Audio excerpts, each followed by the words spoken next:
Hi. So here's a letter from Anne, and Anne wants to know, since she went no contact and then reconnected, and unfortunately learned it the hard way, and I'm sorry about that. I did the same thing, as you know, and then went no contact again since February of this year. That included not acknowledging birthdays, Mother's Day, and here comes Father's Day. Yikes. How do I make it through?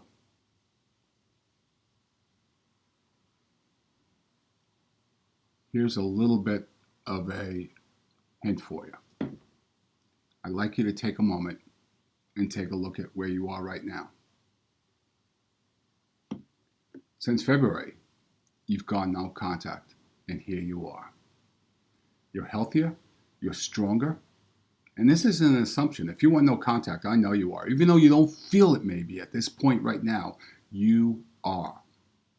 The second day after no contact, you feel terrible, you're wondering if you're doing the wrong thing, you're constantly questioning yourself, but here you are. You've made it. You're present. You did it.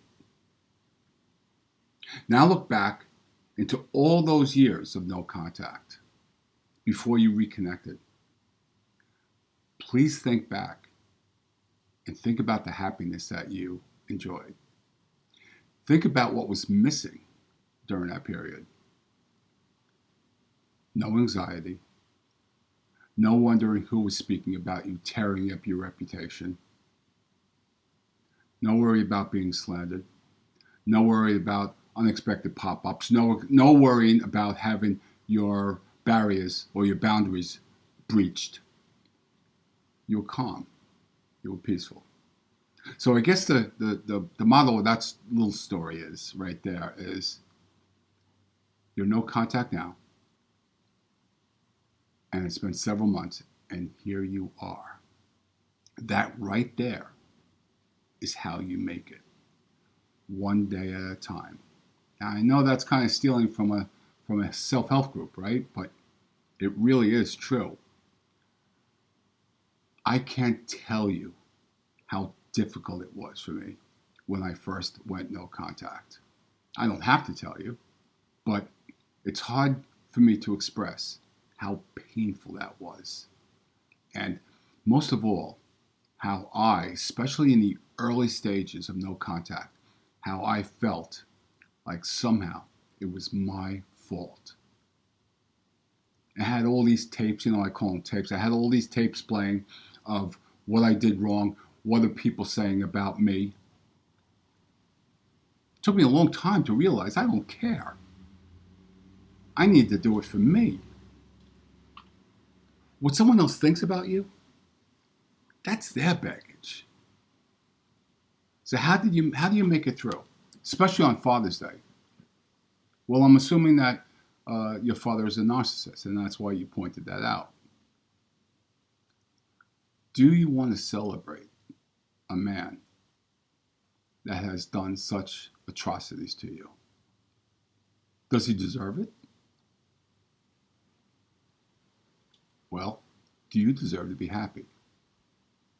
If you even think, that the answer is no, you are wrong. There's a lot of people in the world that deserve something like that. But if you're a victim of a narcissist, you do not deserve that. You deserve to be happy, healthy, and take care of yourself. And slowly but surely, if you watched any of my old videos, step by step, second by second, turns into minute by minute, turns into hour by hour, turns into day by day, turns into year by year. All of a sudden you look around and go, geez, I feel pretty good.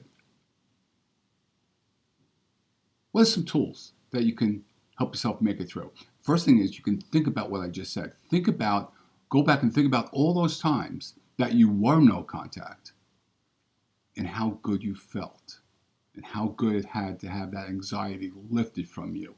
Not waking up, wondering, what are you going to have to say now to make sure that you don't set your father off? Are you going to have to be a false self, acting happy, and loving. That used to drive me nuts.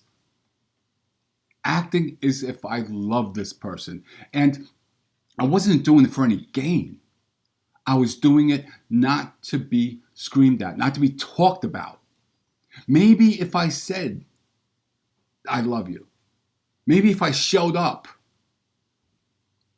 to this person's whims when it was all about them, right? Maybe if I did that, they would stop badgering me.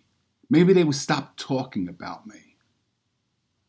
Maybe they would stop telling lies about me if I just showed up. Even if I faked that I loved them. The anxiety was overwhelming. Why was I doing that to myself? Later on, the anxiety was just as equal. And sometimes worse because something happened. The narcissist would have a sly remark and wait for me to retort. So they could say, there, you see that?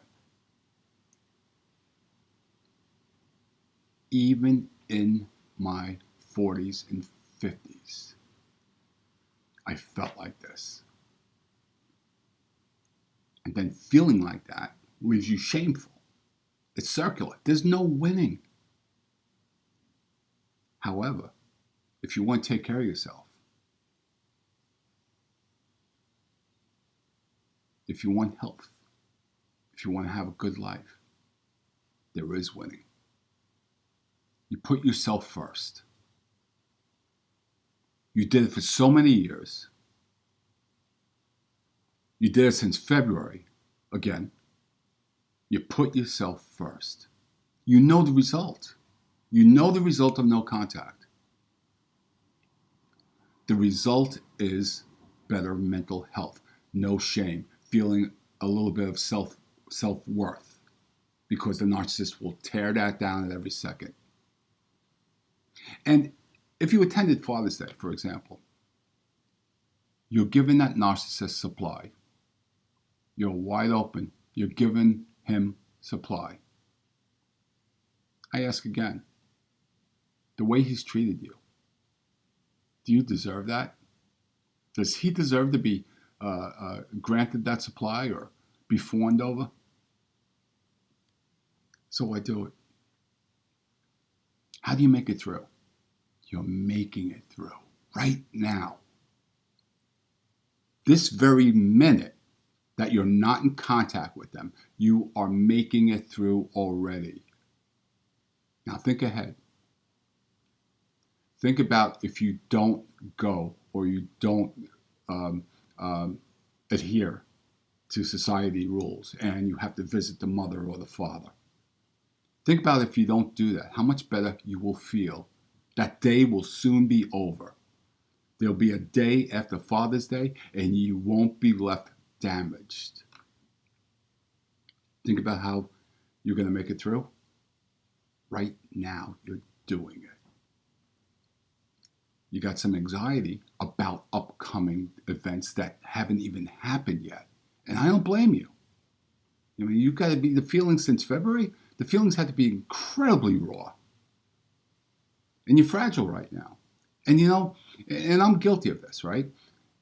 No contact, no contact, no contact. Yes, that is how you get better. There's no doubt about it. That is the ultimate plan. It's easier said than done, though, for a lot of people. A lot of people don't have the financial means.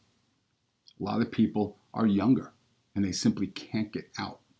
A lot of the people are dependent on their spouses or boyfriend or girlfriend's financial needs.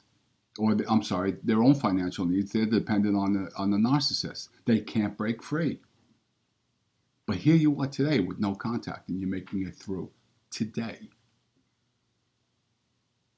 If you have any more questions, I hope you write me back because we can go over this a little bit more. It's a subject or a topic that's really important to me as well. I've been years now, no contact. And I had all of those anxiety feelings, all of those doubts of self-worth, all those concerned about what other people will think about me, all of those feelings of, all right, just let me go and get it over with and patronize them and pretending that I love them, pretending I like them. I don't have that today. I've got people in my life who care about me unconditionally. And I'm sure you do too. And if you don't, it's going to come. Get ready for it, because you're going to have people that love you. And if you have people that love you in your life already, get ready, because more is going to come in any form. Whether it be friends, whether it be people that woke up to your narcissist and knows what's going on. And believe me, a lot of them know what's going on. So don't worry. I just did a video on this. A lot of the people know just exactly what's going on. Why feed them ammunition? Take care of yourself. How do you make it through? You're making it through. Thank you, Ann. And again, if you have any more questions, if you want to work through this a little bit more, write me back. We'll do another one and see how it goes. I'm anxious to see how you're doing. I wish you peace. And I wish everyone else peace too, because peace is there. You're going to have it. Whether you realize it or not, it's going to come. You have to go through some pain. You have to go through some difficulties. You have to go through a lot of doubts and uncomfortable feelings and sadness. But if you're not no contact yet, it is going to be there. All those good feelings. It will show up. Thank you.